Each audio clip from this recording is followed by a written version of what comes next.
Hello viewers, আসসালামু আলাইকুম। Welcome to my Aurora cooking studio. আজ আপনাদের সামনে হাজির হয়েছি দারুণ মজাদার পরাণ জুড়ানো ওয়াটারমেলন জুসের রেসিপি নিয়ে। এই গরমে তরমুজটা আমরা সকলেই খুব পছন্দ করি, তবে গতানুগতিকভাবে তরমুজ না খেয়ে যদি মাঝে মাঝে একটু ডিফারেন্ট স্বাদে এভাবে জুস তৈরি করে খায়, সেটা কিন্তু খাওয়ার ইচ্ছাটা আরও দ্বিগুণ বাড়িয়ে দেয়। তো চলুন দেখে নেওয়া যাক।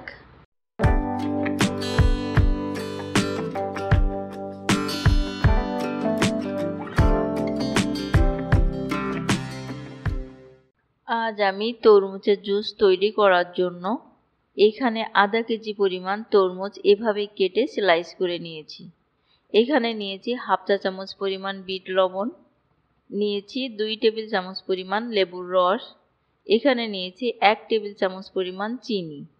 আরও একটু ফ্রেশ ফিল করার জন্য সাথে নিয়েছি কিছু পুদিনা পাতা। এখন তরমুজগুলোকে এভাবে আমি একটু বিচিগুলো ছাড়িয়ে নিব। চেষ্টা করবেন বিচিগুলো ছাড়িয়ে নিতে, এতে জুসটা বেশ স্মুথভাবে তৈরি হবে। বীজগুলো ছাড়ানো হয়ে গেলে এখন একটা ব্লেন্ডারের জাগে আমি একে একে তরমুজগুলোকে দিয়ে দিচ্ছি।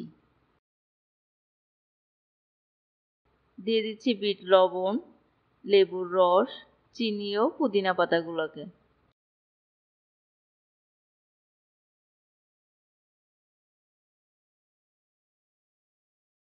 এখন এটাকে আমি 2 মিনিটের জন্য ব্লেন্ডারে থেমে থেমে ব্লেন্ড করে নিব। এই তো দেখুন আমার জুসটা কি সুন্দরভাবে ব্লেন্ড হচ্ছে। এটা ব্লেন্ড করা আমার হয়ে গিয়েছে। এখন একটা জগ নিয়ে তার উপরে একটা ছাঁকনি রেখে আমি জুসটাকে একটু সেঁকে নিব।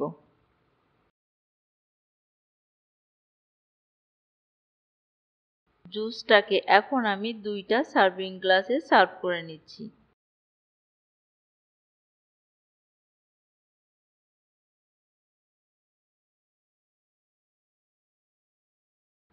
উপরে ফেনাগুলোকে এভাবে একটু চামচ দিয়ে উঠিয়ে ফেলে দিবেন, এতে দেখতে সুন্দর দেখাবে।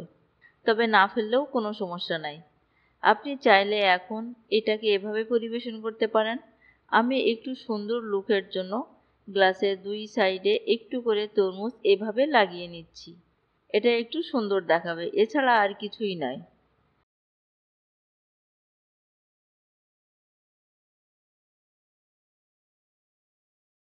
এখন জুসের ভেতরে দিয়ে দিচ্ছি 2টা করে আইস কিউব। আর একটু আকর্ষণীয় লাগার জন্য উপরে দিয়ে দিচ্ছি একটু করে পুদিনা পাতা। এটা দেখতে অনেকটাই সুন্দর লাগে। যে কোনো জিনিসের আউটলুকটা কিন্তু খাওয়ার ইচ্ছাটা অনেক বেশি বাড়িয়ে দেয়। এই তো রেডি হয়ে গেল আমাদের ওয়াটারমেলন জুস। আশা করি আমার রেসিপিটি আপনাদের ভালো লেগেছে। ভালো লাগলে প্লিজ আমার ভিডিওতে একটা লাইক দিয়ে চ্যানেলটাকে সাবস্ক্রাইব করবেন। পাশে থাকার জন্য সবাইকে ধন্যবাদ। আজ এই পর্যন্তই। আল্লাহ হাফেজ।